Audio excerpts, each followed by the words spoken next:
துள்ளும் அலையென அலைந்தேன், நெஞ்சில் கனவினை சுமந்தேன், வாழ்க்கை பயணத்தை தொடர்ந்தேன், வானம் எல்லை என நடந்தேன், காதல் வேள்விதனில் விழுந்தேன், கேள்விக்குரியென வளைந்தேன்,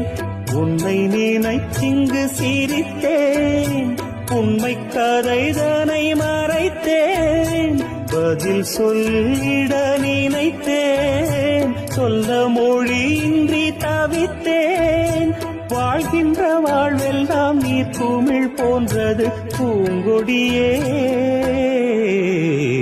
துள்ளித் திரிந்ததொரு காலம், பள்ளி பயின்றதொரு காலம், துள்ளித் திரிந்ததொரு காலம்,